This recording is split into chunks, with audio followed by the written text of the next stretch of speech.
is Nick Johnson. I'm the chair of the board of Restorative Justice for All, and I'm also a local councillor in Southwark Council for the Surrey Docks ward.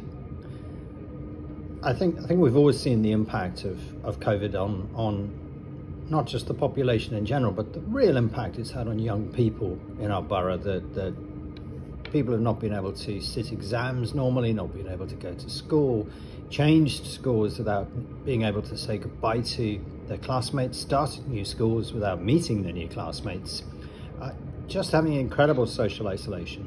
It's been incredibly hard on younger people in this borough. I know the council is very aware of that and continues to take steps to try and reduce the impact of COVID on the younger generation in particular. I definitely think it's changed me as a person in terms of my anxiety. I definitely think I reached a level of anxiety at the time, especially at the beginning, where no one really knew what COVID was or how dangerous it was. And I remember getting updates every day from BBC, and the updates were it was just a notification on my phone, and it was just the amount of people who had died that day. So it was just like 900 people died today, 1,000 people died today. And that after a couple of weeks, I just stopped it, because it was like, this is so depressing. And then that made me anxious for my own health, but also like the people I was living with and anyone I would see or you know, meet in the park or whatever it might be. Well, I found quite a lot of things difficult. Certainly the most difficult thing is, because I'm the only one in the house apart from my father, so it's just us two in the house, and it was just quite lonely, and the hardest thing I found was keeping myself company. London. The COVID-19 pandemic has had a huge effect on society's perception of mental health and well-being. COVID-19 has had some impact on me in the last 18 months. As a 21-year-old university student, I've had to do remote online work, which has made completing the degree a bit more difficult. I've also had to leave England to go back to my home country, as it is much safer COVID-wise. For me, this has been pretty hard. I've been, what COVID's done hardest on me is like online back, like from them like switching from online to school to online school. It's been really stressful. From learning, grade 5 was pretty good, 2 hours. But the hardest thing for that was going back and forth for me. COVID-19 had a lot of impact on my life, such as I was always at home. I couldn't go and see my family. I couldn't go even to work. I couldn't go even do my daily living, like for example exercise and all that stuff. And also, like, the biggest issue also was I couldn't go and travel the world. I was enjoying my life and seeing my loved ones, so it had to impact. Also, the main one, that during the COVID-19, I was also doing my dissertation for my final year university, so I was really stressed a lot, and it was very hard to be always indoor and not seeing outside the outdoor. The COVID restrictions have had a devastating impact on the social lives of younger Londoners. I've personally enjoyed it being in lockdown. I massively enjoy working from home and having extra time and money where I would be travelling to and from work every day. The extra time I can spend on recreation to aid my mental health. That's pretty great show. Sometimes I feel boring, you know, I can't see my friends, you know, can't play football, you know what I mean? COVID-19 was long and was crazy. Like, I couldn't see my friends, I couldn't go work, like, you know what I mean? Like, I was doing part-time while I was doing college and so on. It even slowed down my grades.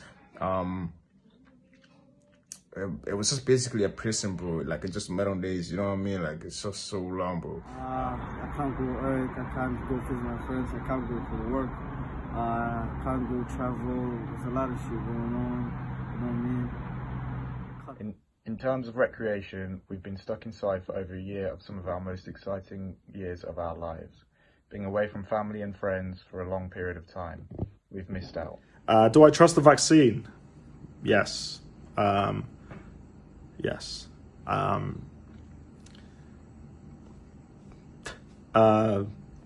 Yes. Yes, there are side effects, and there's been some very small cases where things have gone wrong,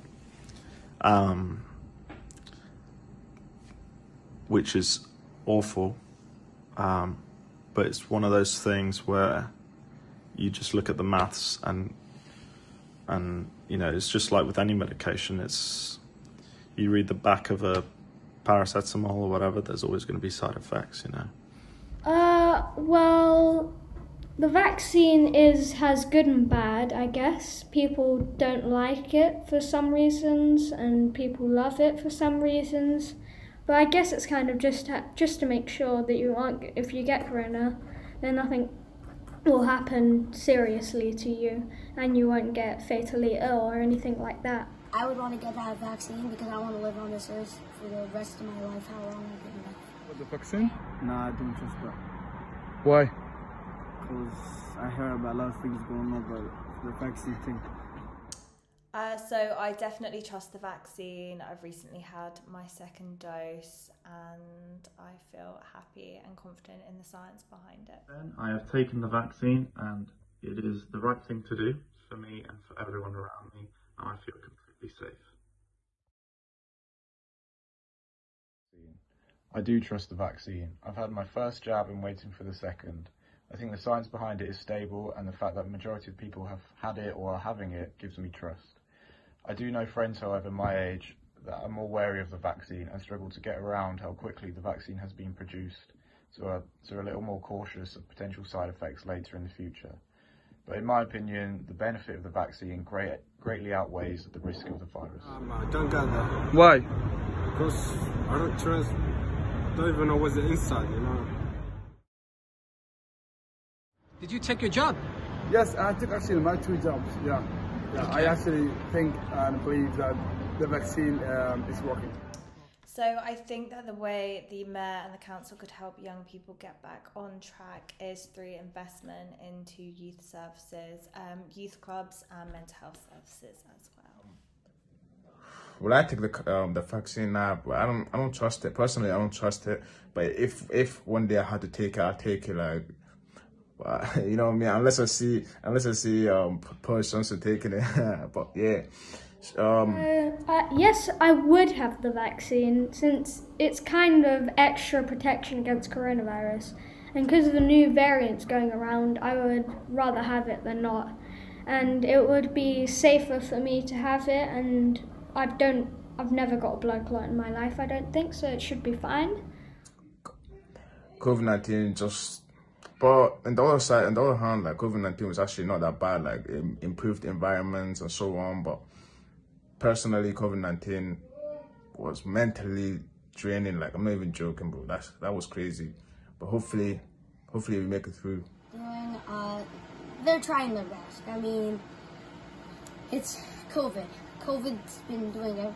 Like I said, COVID's been doing hard on people, and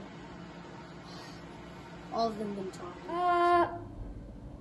Well, it hasn't really helped me in particular, since it's kind of like 1 in a million chance, like there's millions of children in London and another million in the whole of the United Kingdom. Well, not United Kingdom, actually London, but he's the mayor of London.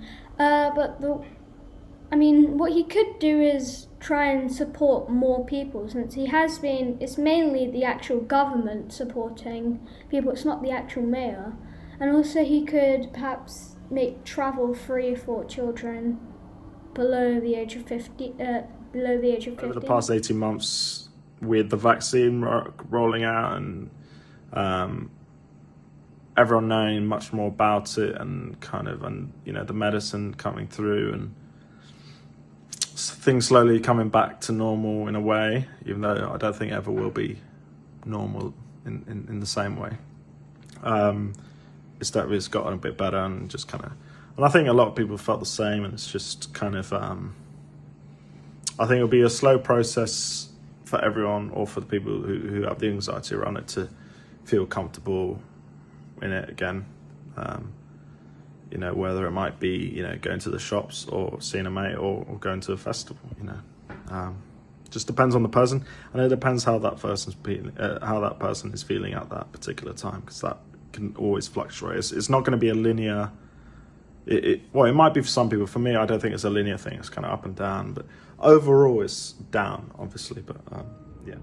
As a local councillor, one of the things that I've been doing, for example, is helping to fund local youth activities, whether that's the Millwall Charitable Trust having free football training sessions, or Restorative Justice for All's own attempts to make sure that there are opportunities for young people to get together in a safe, COVID compliant environment, but also a way that keeps some of those important networks of people together, really.